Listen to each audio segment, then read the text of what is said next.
Merci. Oui. Alors, les attaques à votre égard, vous avez été pris comme principale cible après la naissance du cadre de concertation. Oui, et c'est cela qui trahit les auteurs de ces attaques. Vous avez précisé tout à l'heure un nom, notre ancien coéquipier, qui est celui qui a pris en premier la parole. Que je voudrais attirer votre attention, Monsieur Virgile, et celle de nos auditeurs, des auditeurs de Crystal News, que l'intéressé n'est pas à son premier forfait. Ah ouais? Je vais rappeler à votre mémoire que également le 29 janvier 2024, lorsque les partis de l'opposition se sont concertés à Golden Tulip, déjà autour de ce code électoral et d'autres préoccupations qui concernent l'opposition en général, le même personnage s'est illustré effectivement à travers une sortie totalement déplacée et une des déclarations acrimoniques, attaquer le MPL. Et je vais aller plus loin pour dire que ceci date de plus longtemps que ça. Depuis que ce compagnon qui a quitté notre parti, non pas la faute des militants, encore moins de moi qui suis devenu le chef du parti, mais depuis que ce compagnon, ce camarade, frappé par sa condamnation qu'il portait avant même la création du parti, et lorsque le 21 juin 2021, le ministère de l'Intérieur l'a saisi au fin de lui rappeler que, étant condamné, ne pouvait plus continuer à diriger le parti. Il n'en fallait pas plus pour cet ancien camarade, pour qu'il jette toutes sortes d'anathèmes sur l'organisation, qu'il fasse croire à l'opinion de mauvaise foi, d'ailleurs, que c'est un montage qui a contribué à l'exclure de la tête du parti. Et ne pouvant pas, alors que lorsque cette décision est intervenue, c'est ensemble, en groupe avec les autres camarades du bureau, que nous nous sommes entendus pour dire que, au lieu d'ouvrir un bras de fer avec le ministère de l'Intérieur en refusant de déférer à ses injonctions, de le décharger de la présidence du parti, qu'il serait simple pour nous de le hisser au rang de président d'honneur et que moi je prenne la présidence. Ça a été ce qui a été très mal pris par ce camarade qui dès lors d'abord a affiché une résistance à ce que cette décision du groupe soit appliquée et après ça qu'on rentrait dans toutes sortes de manipulations et de montages pour déstabiliser le parti. Et ça a continué depuis juillet 2021, ça a continué jusqu'aux élections législatives de 2023 où on est allé jusqu'à même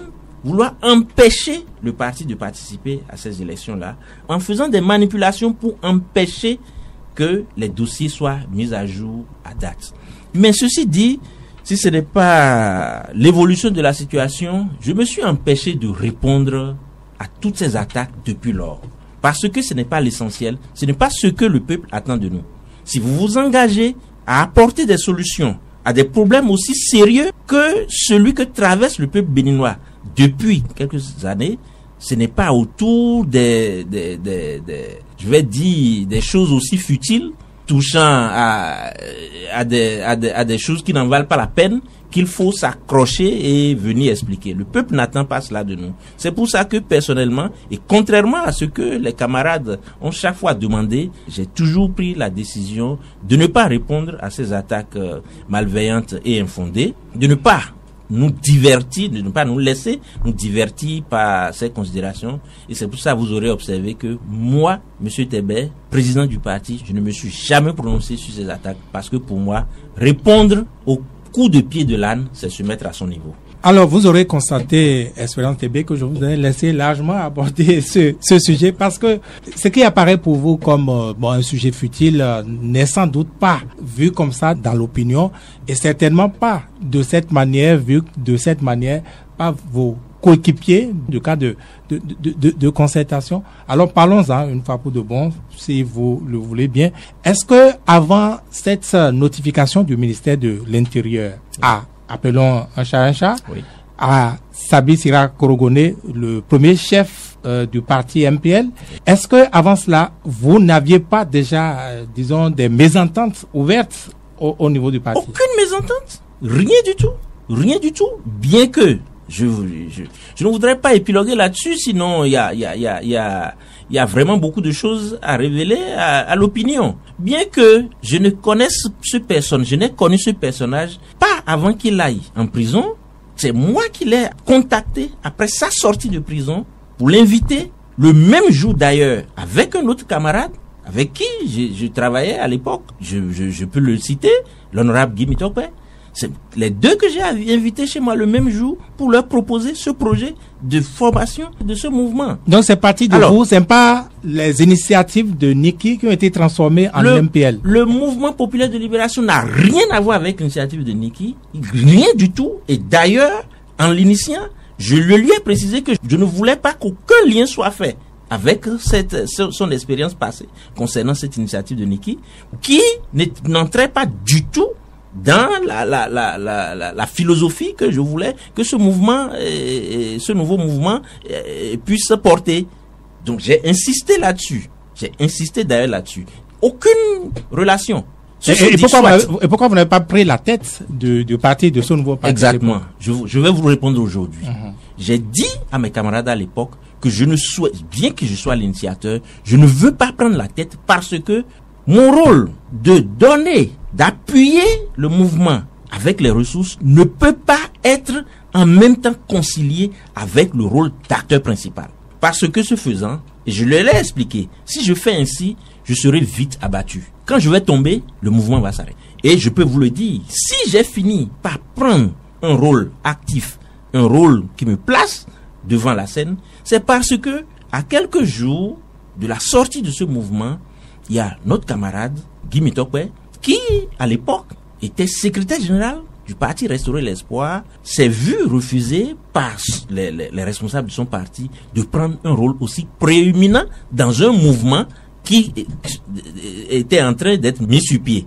Alors, MPL, ce n'était pas encore un parti politique? Non. Okay. Au départ, ce n'était pas un parti politique. C'était un mouvement. Je vous dis, c'était un mouvement de contestation qui naissait suite aux élections exclusives de 2019. Et l'objectif principal que nous avions voulu assigner à ce mouvement, c'était de lutter pour qu'on ne puisse pas vivre une assemblée monocolore. C'était ça, au départ. C'est les choses évoluant, les contraintes de terrain évoluant, que nous avons pensé à le transformer à parti. Parce que, à partir d'un moment donné, en 2020, nous étions essoufflés. On ne pouvait plus continuer à exister sans nous conformer, comme c'est le cas aujourd'hui. Aujourd'hui, si vous prenez la charte des partis en vigueur, en son article, je crois, 39 ou 40, ne pas appartenir à une formation politique régulièrement créée au Bénin et se prévaloir d'un titre de mouvement qui n'est pas reconnu est pénal. C'est une peine d'emprisonnement d'1 an et une amende. Donc, c'est pour éviter cette contrainte que nous sommes allés à nous transformer en parti politique pour continuer le combat. Mais, malheureusement, vous savez, il y a dans toute organisation humaine d'ailleurs, les gens ne sont pas toujours animés de bonne foi. Et ils ne vous affichent dès lors qu'il n'y a pas la possibilité de rentrer dans le ventre de quelqu'un pour savoir ce qu'il pense. Il est difficile au départ, sans connaître quelqu'un, de préjuger de ses réelles intentions. Notre camarade ne supporte pas d'être dans un milieu où n'est pas le chef. Ce qui n'est pas mon cas. Moi, je n'ai jamais, même pour être délégué d'établissement, je n'ai jamais soulevé le doigt. On me désigne. On me reconnaît des qualités et on me confie. En dépit de tout, je remercie quand même la vie de m'avoir quand même aidé en beaucoup de circonstances, mais j'affiche une humilité déconcertante. Je sais très bien que je suis humble. Je le sais. Parce que c'est mon expérience de vie, c'est mon éducation qui m'a appris ça. Donc, notre camarade n'a pas supporté le fait il est allé jusqu'à dire même dans certains milieux que ça doit être une machination venant de moi, que pour que le ministère de l'Intérieur puisse dire comment est cela possible, comment cela est-il possible. Bref, tout est parti de là et depuis lors, bien que j'ai même appris que il devait mettre sur pied un nouveau parti et j'ai dit à ceux qui sont venus me voir, moi je serais très heureux de l'aider à le faire.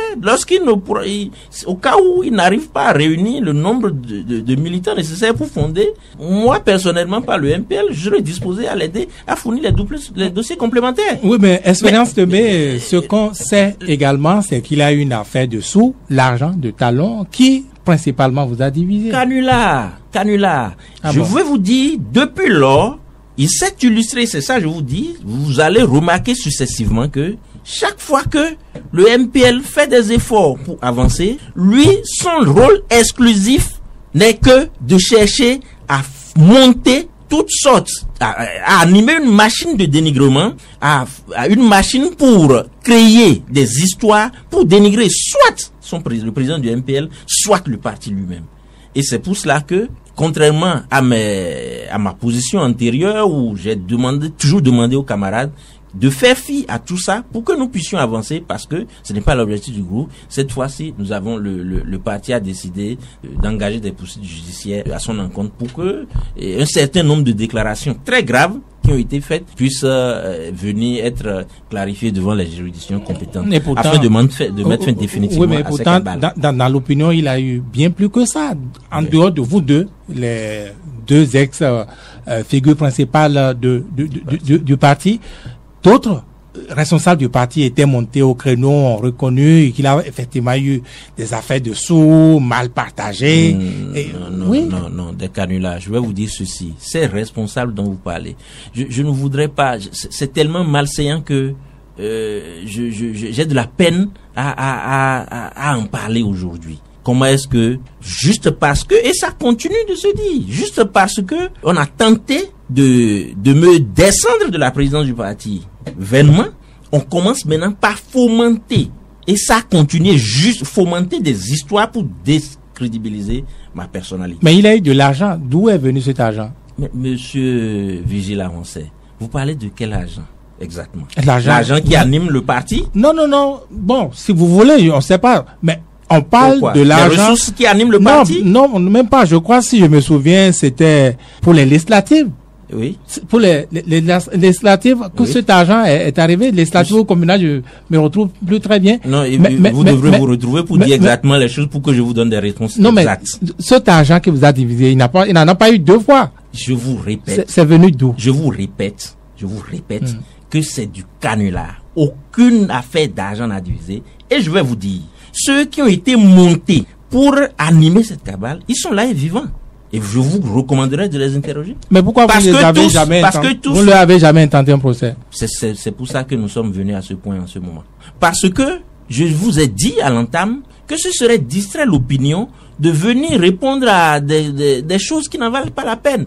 À l'époque, je vais vous dire, j'ai déjà entamé même une procédure contre certains d'entre eux. Et par des manipulations, ils ont réussi à faire obstruction à l'évolution de certaines procédures en venant me demander des excuses, en demandant...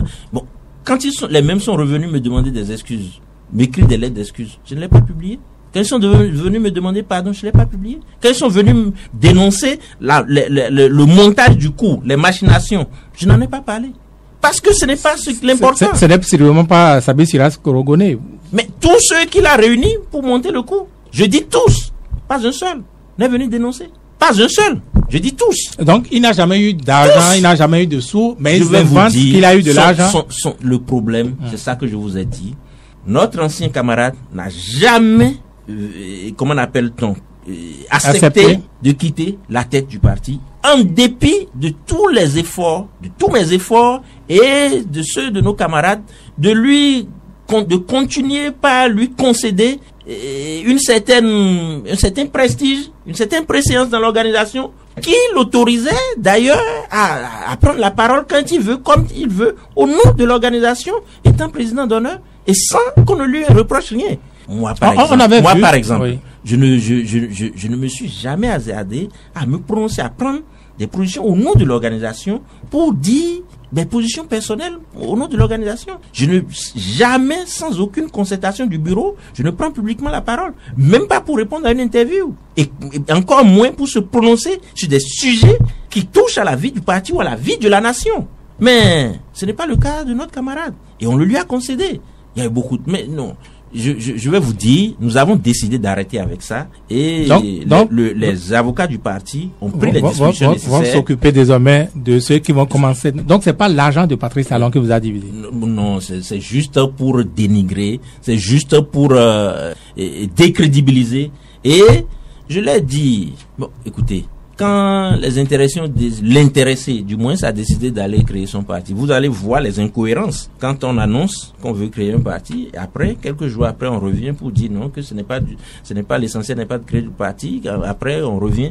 Non, ça c'est interne à son groupe, à son parti. Non, ce que je veux vous dire, c'est quoi? C'est que l'objectif, c'est de trouver un créneau pour déstabiliser le parti, pour que le parti ne puisse pas continuer. Et on a mal de voir à chaque occasion que malgré les attaques, malgré toutes les fumisteries, tous les montages, sereinement, ce parti continue. Ses militants se mettent beaucoup plus à la tâche et nous continuons d'engranger beaucoup plus de terrain. Et nous continuons d'avancer sereinement et c'est ça qui dérange.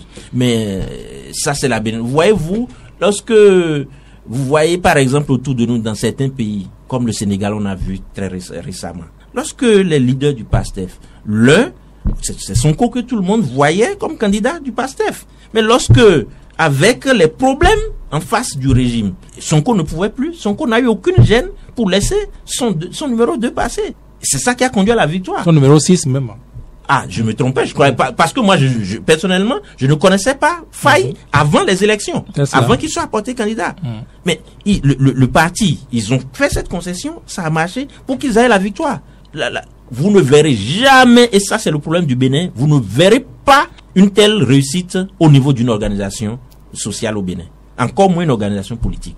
Parce que les gens qui portent souvent les organisations amènent tout à leur personnalité, résument tout à leur personne, c'est eux ou rien, sinon on n'avance pas, on casse, on tue tout, on détruit tout. Expérience TB, on n'a sans doute pas de raison de ne pas vous croire, mais quand c'est quelqu'un qui vous connaît si bien, Sabi Sira Korogone, qui dit que vous êtes l'homme de talon dans le groupe de concertation, que vous êtes une taupe, alors on ne sait plus qui croire.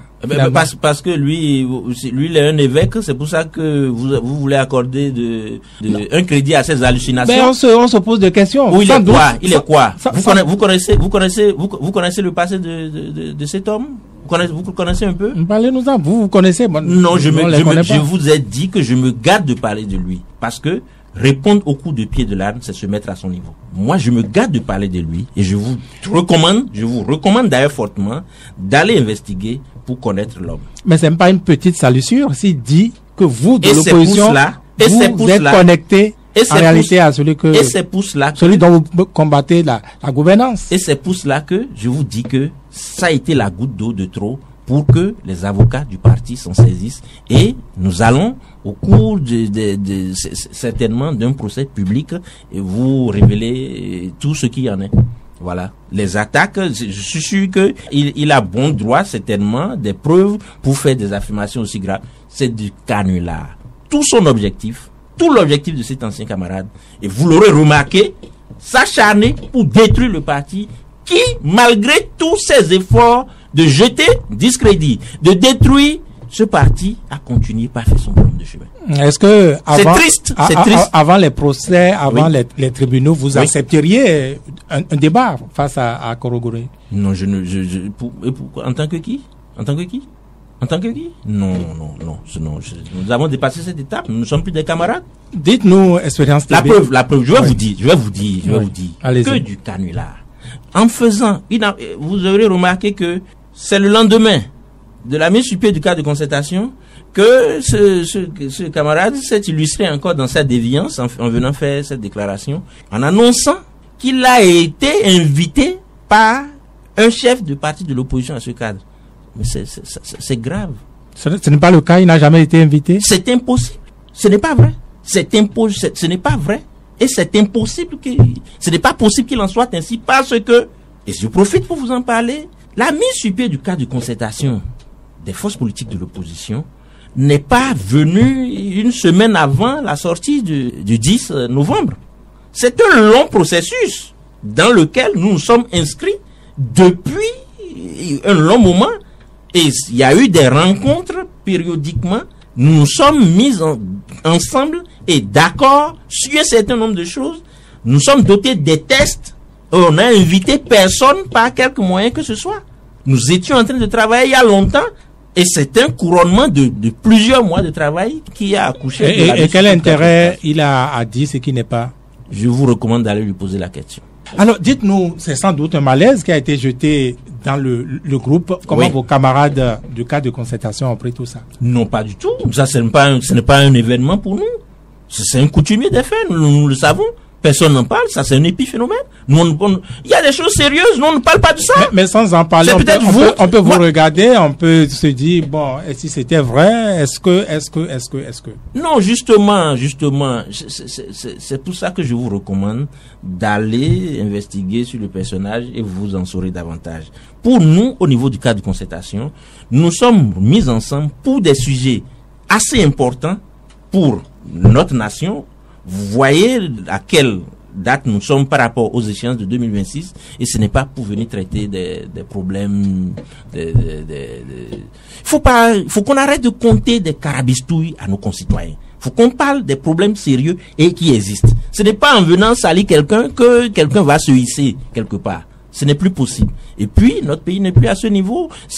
On dit que tous les coups sont permis en politique, mais là, pas jusqu'à ce niveau. Pas ces bassesses. Mais dites-nous, Expérience TB, en vrai, quelles sont vos relations avec Patrice Talon? Ben, voilà. Vous voyez, je suis triste. Je suis vraiment triste à parler de ça. Parce que, en principe, j'ai toutes les raisons personnelles de ne pas m'opposer à Talon si je me réfère au lien qu'il a eu dans un passé assez lointain avec mon feu père. Mais pour tous ceux qui connaissent M. Tébé Expérience, président du MPL, pour tous ceux qui m'ont connu, que ce soit dans mon parcours académique et dans ma vie professionnelle, ça fait quand même plus de 20 ans d'expérience dans la fonction publique au Bénin. Et j'ai gravi tous les échelons de notre administration et j'ai occupé tous les postes les plus importants déjà. Pour ceux qui m'ont connu dans mon parcours, ils vont vous parler d'un homme de rigueur. Vous êtes dans quel secteur, dans quel ministère? Je vais vous donner un exemple. Récent. Non, j'en parlerai. Je vais vous donner un exemple. Il y a une semaine, autour d'une désignation des militants pour une formation au niveau du parti, une responsable dans la 9e circonscription électorale a fait une liste et il se trouve un militant, une camarade militant qui porte mon patronyme que elle a voulu proposer, ou du moins ce qu'elle a proposé.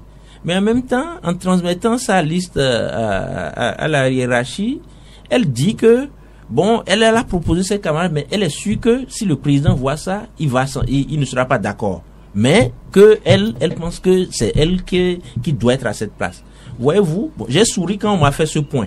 J'ai dit, mais qu'est-ce qu'elle en sait? Oui, elle connaît ma rigueur. Elle sait que rien que parce que quelqu'un porte mon patronyme, je ne voudrais pas que cette dernière soit sur une liste que moi je vais valider. Pour ne pas laisser à interprétation. Et pourtant, celui dont vous parliez tantôt, et je profite pour donner cet exemple. Pendant les législatives de 2023, nous avons confié à ce dernier de faire la liste de candidatures dans sa circonscription électorale. Lorsqu'il s'est mis tête de liste, il a aligné frères et sœurs de la même fratrie, 5 personnes. De sa fratrie? Oui. Lorsque, au cours du comité de validation, j'ai intervenu pour dire, mais attends, comment est-ce que tu peux aligner toi-même et tes frères et sœurs, même père, même mère, sur une liste de candidatures? Vous savez la réponse qu'il nous a donnée? Mais on a vu les Soglo dans ce pays. Je dis, mais toi, tu portes le nom Soglo? Tu as déjà atteint le niveau de Soglo? Non, ce n'est pas possible. Soglo n'a jamais aligné frères et sœurs. Bref, c'est pour vous dire quoi? Moi, pour tous ceux qui me connaissent, m'ont côtoyé. Et je reviens à votre question. Vous avez demandé je ne connais le président Talon nulle part. Je ne l'ai pas rencontré. De 2016 à 2020, je ne l'ai jamais vu. Avant de le voir, à partir de 2020, 2 ou je crois 3 fois aujourd'hui. Terminé. Je ne connais pas plus. Mais il était l'ami de votre père, si je ne me suis pas trompé. Oui. Et à la première rencontre où je l'ai reconnu, une rencontre publique, Lui-même a posé la question devant les gens, est-ce que ce n'est pas le fils de mon ami? Et c'est à moi de lui répondre que c'est vrai, c'est lui. Il ne me connaît pas non plus. Voyez-vous, ce pays, vous savez ce qui a rié ce pays et ce qui nous place dans la situation où nous sommes? C'est cette béninoiserie qu'on a dénoncée tout le temps. Le fait que les gens voient aux autres les défauts qu'ils portent. Tout le monde pense que on voit le monde comme on est. C'est ça qui arrière le pays. C'est ça qui a empêché l'opposition de pouvoir, alors que le peuple est disposé à donner carte blanche à cette opposition depuis 2019 pour arrêter ce qui se passe dans notre pays. Mais le fait que les hommes sont si mauvais, si méchants envers eux-mêmes, c'est ça qui nous empêche d'avoir le résultat qu'on veut. Et donc, au lieu de se prononcer sur les problèmes, au lieu de dire les problèmes tels qu'on laisse et on rentre dans des imaginations, dans des procès d'intention, dans des fabrications d'histoires pour empêcher. Sinon, en quoi, dites-moi, vous avez entendu dire tantôt taupe au niveau de quoi, du cadre de concertation. Le cadre de concertation est mis sur pied pour faire quoi? Qu'est-ce qui d'abord, c'est un coup d'État qu'on est en train de préparer? De quoi on y parle là et qui est secret? Ce dont on parle là est compte rendu est fait au peuple. Et d'ailleurs, je sors d'une réunion du cadre de concertation et nous avons décidé que même les réunions ordinaires des responsables, que nous allons informer l'opinion désormais. Et nous dirons ce qu'on dit. On n'est pas en train de préparer un coup d'État. Nous ne sommes pas d'accord sur la gouvernance, sur un certain nombre de choses qu'on a dit publiquement. Nous ne sommes pas d'accord sur un certain nombre de lois votées et imposées par la majorité, imposées par la minorité. Et on en parle. Qu'est-ce qu'il y a de caché? Expérience TB, vous donnez sincèrement tort à tout ce qui est dit. Lorsqu'on connaît, n'est-ce pas, désormais, le fonctionnement de la rupture, on sait qu'il y a des partis politiques, n'est-ce pas, fabriqués dans l'opposition, fabriqués dans la mouvance, et qui appartiennent à l'échiquier politique également, qui fonctionnent comme ça et qui font semblant. Mais est-ce que j'ai exagéré en disant ça? Non, je ne parlerai pas d'exagération ou non. Mais je dirais simplement que vous faites un exercice qui ne vous avance en rien. Parce que de quoi il s'agit? Les partis fabriqués ou non. Mais écoutez, allez les juger aux actes.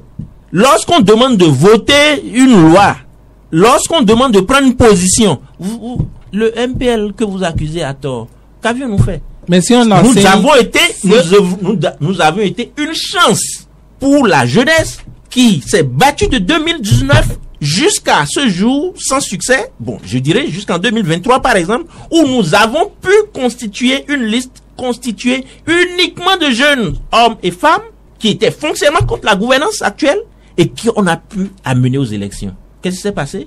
Les mêmes, non, ça doit être le plan B, ça doit être ceci, pour que les populations n'accompagnent pas comme cela se doit. Et je remercie tous ces sympathisants et militants qui nous ont poussés d'abord à pouvoir, sans l'aide de qui que ce soit, à pouvoir participer, à pouvoir constituer la liste et pouvoir participer à ces élections et à pouvoir recueillir ces suffrages de 6603 Béninois qui ont cru quand même en nous. Et même si c'est quand même pas aisé comme exercice, expérience TB. C'est pourquoi certains pensent que c'est peut-être un coup de main d'effort du mouvement. Malheureusement non. Malheureusement non, monsieur Virgile. Et lorsque nous allons continuer par accabler les gens, par supputer, je ne dirais pas l'ennemi, mais je dirais l'adversaire. Sera tranquille. Sans doute, vous n'avez pas tort. Vous n'avez pas tort, mais on ne vous voit pas non plus, expérience TB. Est-ce que cela n'y participe pas? On ne vous voit pas vraiment engagé, disons, à opiner sur la gouvernance de Patrice Talon, à aller frontalement, peut-être que c'est trop exagéré, vous avez votre tempérament, mais on ne vous voit pas vraiment dans l'action publique, l'action politique contre la gouvernance de Patrice Talon. C'est vous qui posez les questions ici, sinon j'allais vous demander, monsieur Vigile, ceux qui le font alors mieux que moi, ça a apporté quel résultat? Le débat politique n'est pas un débat comme un combat c'est pas un ring. N'est pas un ring ou non. C'est un débat d'idées. Et pour que votre interlocuteur puisse vous écouter et prendre en compte ce que vous dites, il faut y mettre la forme nécessaire, la tempérance. Vous allez remarquer, depuis un certain nombre d'années, nous disons même à nos militants, vous devez, et nous avons fait même des formations à nos activistes, vous devez faire attention à vos prises de parole dans les forats, à ce que vous dites, à ce que vous faites, pour que l'adversaire n'utilise pas cela facilement pour vous abattre. Parce que ça sert à quoi, lorsque les rapports de force ne sont pas établis en votre faveur, de vous jeter en partie pour qu'on aille vous emprisonner, par exemple. Vous savez, moi j'ai connu seulement il y a quelques jours les locaux du parquet de la Criette, autour d'une plainte que j'ai déposée récemment là. Et à cette occasion, j'ai vu un activiste, je vous me permettrez de ne pas appeler son nom, et je l'ai vu, célèbre, qui était en garde à vue et qui devait être présenté également, qui était présenté au parquet. Et j'ai vu, il était venu avec sa maman, une septagénaire, qui a marché lorsque elle quittait le parquet après 0 heure, après que son fils ait écopé d'un mandat de dépôt. J'ai vu la pauvre dame marcher titubant, seule. Il y a même pas elle n'a pas quelqu'un même pour la remorquer à moto. J'ai coulé des larmes. Et j'évite de redire ici les mots que la vieille dame, parce que j'ai eu le temps d'échanger longuement avec elle, j'évite de dire ce qu'elle m'a dit. Qu'est-ce que je veux dire? Je trouve que à ce niveau, il n'est pas nécessaire à ce jeune homme lui-même de poser des actes qui devaient l'amener dans les liens d'une détention, alors que tu n'as personne, même pas un jeune comme toi, pour te soutenir en difficulté. La pauvre septagénaire, qu'est-ce qu'elle pourra faire seule, celle qui l'accompagne là? C'est pour dire quoi? Vous n'avez pas, lorsque vous essayez, peut-être sans doute, je suppose que de bonne foi, vous relayez peut-être ce que d'autres ont dit en me reprochant, de ne pas être virulent, de ne pas agresser.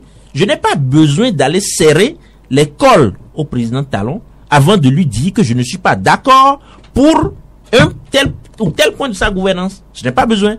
Et notre parti, le Mouvement populaire de libération, a été toujours le premier à se prononcer sur les fiers sociopolitiques du pays. Tout ce qui engage la vie du pays, nous nous sommes prononcés, et à travers des communiqués ouverts.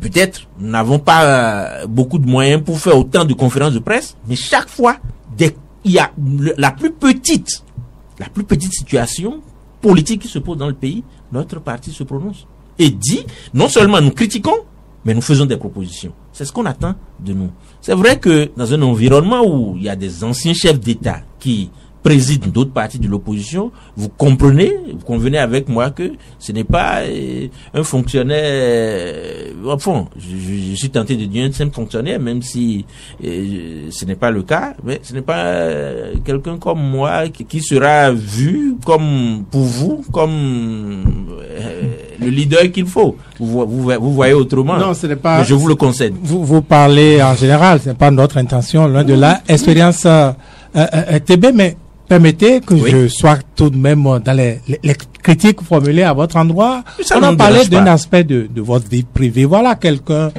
qui veut amener l'opposition à prendre le pouvoir, mais qui en fait... Et l'opposition prendra le pouvoir, oui. Mais qui en fait bat les femmes. Non, ça c'est triste. Voilà encore une. Vous pouvez m'apporter la preuve de ce que vous dites? De toutes les façons, je vais vous dire, parce que qu'est-ce qui s'est passé? Parce que ça aussi, éclairer l'opinion. C'est devenu une affaire qui est pendante en ce moment. Donc, devant la justice. Oui. Donc, mais je vais en dire quand même quelque chose, même si la justice s'est déjà saisie du dossier. Là encore, il a fallu le lendemain de la mise sur pied du cadre de concertation pour que cette cabale démarre.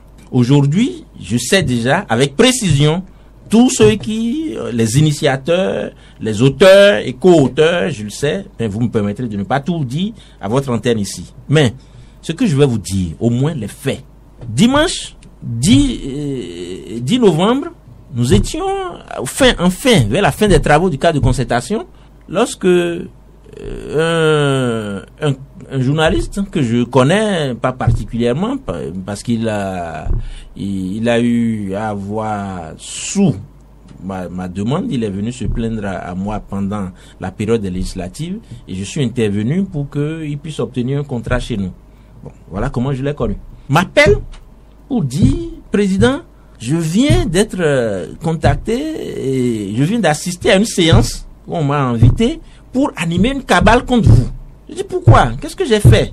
Il dit bon, c'est une affaire, ce serait une affaire de tel. Je dis écoutez, faites attention. Parce que là où j'en suis, Je suis quelqu'un d'une certaine tempérance que vous connaissez. Je ne réagis pas. Je fais mes yeux critiques. J'encaisse beaucoup. Mais attention, là où j'en suis maintenant, la moindre attaque, je porterai ça devant la juridiction et je ne vais pas céder. Je lui ai dit. Il dit non de toutes les façons. Moi, j'ai décliné l'offre. Il m'a appelé le nom d'un autre camarade qui a décliné l'offre et que, bon, eux, ils ne sont pas partants. Je lui ai dit, ce sera mieux pour toi. On raccroche. Le lendemain, matin, avant 7 heures, je suis accablé.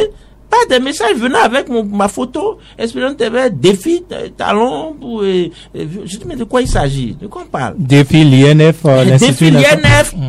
Monsieur Tébé, je n'ai jamais été cité dans une affaire de violence je n'ai jamais eu un problème dans ma vie du genre.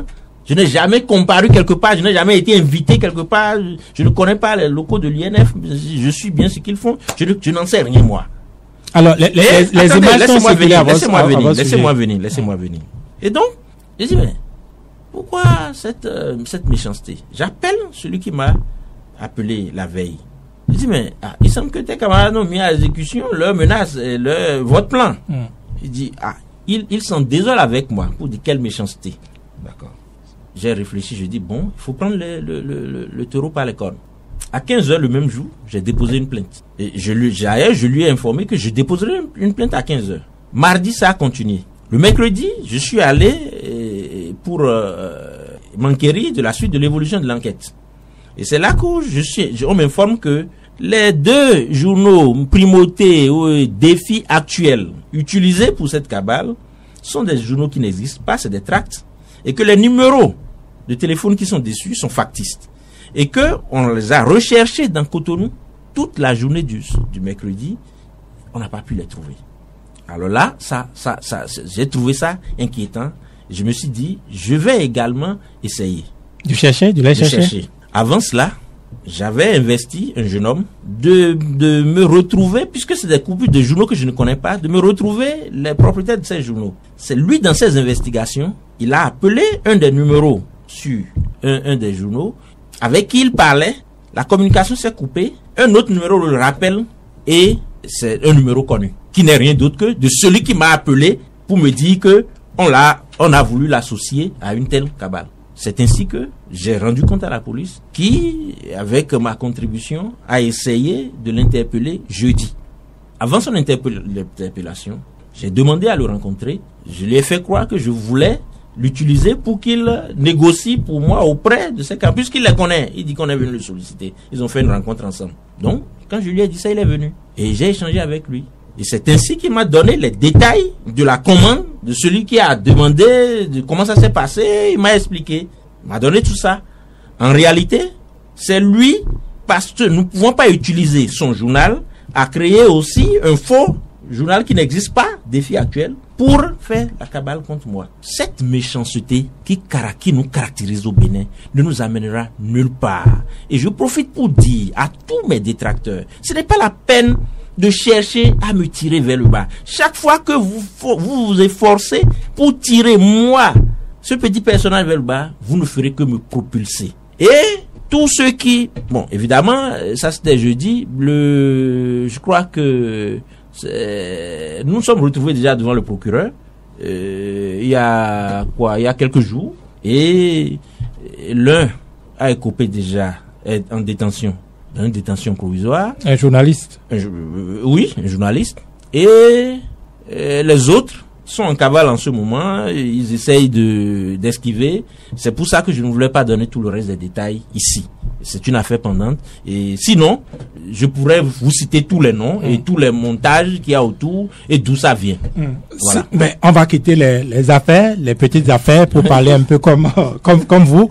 Alors, où allez-vous au cadre de concertation? De quoi êtes-vous capable face à Patrice Talon? Vous savez que c'est les partis les plus importantes forces de l'opposition en ce moment dans le pays qui travaillaient déjà, réfléchissaient sur un certain nombre de préoccupations communes qui ont décidé de montrer à la face du peuple que sur un certain nombre de points que nous partageons ensemble, nous voulons mener le combat ensemble sur ces points.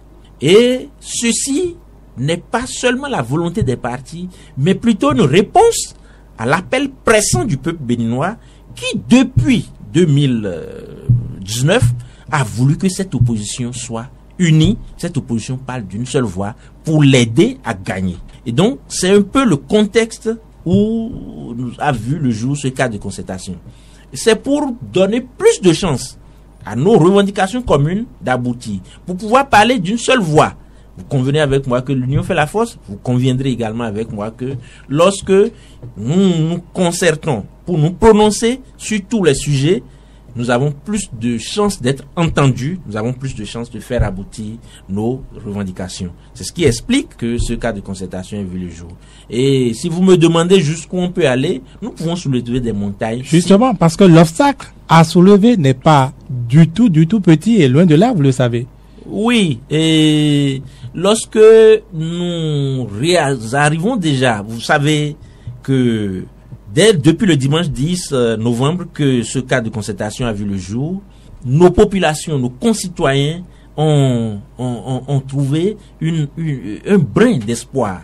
Vous-même qui êtes là, vous n'êtes pas sans savoir, quand vous avez pris le pouls de nos populations, que la population a réagi, accueilli favorablement cette sortie, cette initiative, et porte en nous aujourd'hui tout l'espoir de tout ce Bénin. Espérant que tous ces problèmes, tous les maux qui ont miné le pays ces dernières années durant, que nous allons pouvoir enfin les aider à sortir de là. Parce que je ne vais pas faire l'affront à nos concitoyens de venir rappeler ici combien la misère s'est étendue, combien les lois, les libertés individuelles et collectives sont compromises. D'ailleurs, Monsieur Virgile, vous êtes un exemple patent, vous savez quelque chose. Mais pour sortir de là, il faut que l'opposition puisse d'abord commencer par parler d'une seule voix. Et c'est pour ça que le 10 novembre, lorsque à l'Assemblée générale du cas de concertation, certains de vos collègues nous posaient la question par rapport au code à l'audit du code électoral que le président de la République avait accepté favorablement au cours l'audit du fichier, vous voulez dire? L'audit du fichier, lorsque le président de la République a marqué son accord au cours d'une audience avec le parti Les Démocrates, où est-ce que nous en étions? Et je leur répondais d'attendre, de voir les jours à venir, parce que il y a un long travail que nous avons fait sur cette question. Nous avons été associés par le parti Les Démocrates sur ce travail. Un long travail d'experts qui a été fait, et que le lendemain, lundi 11 novembre, le chef de l'État serait saisi par un courrier où les TDR... La suite, on la connaît, vous avez été reçu par le garde des Sceaux. Est-ce à votre demande ou c'est lui qui a pris l'initiative de vous inviter?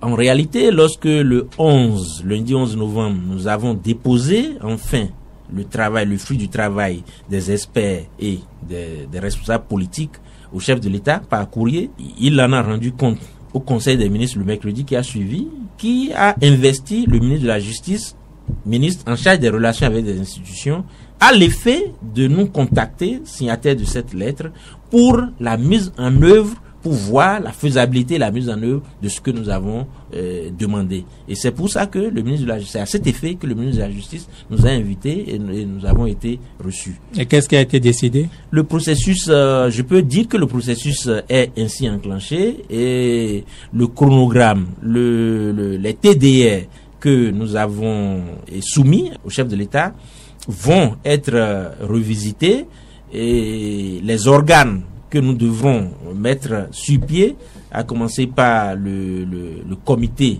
politique de pilotage, parce qu'il faut dire que nous avons voulu que ce travail soit fait dans la transparence et dans l'inclusion, comme nous le réclamons. Inclusion, comme on le réclame aussi FCBE, tout le monde, tous les acteurs politiques vont être associés? Exactement, même la mouvance.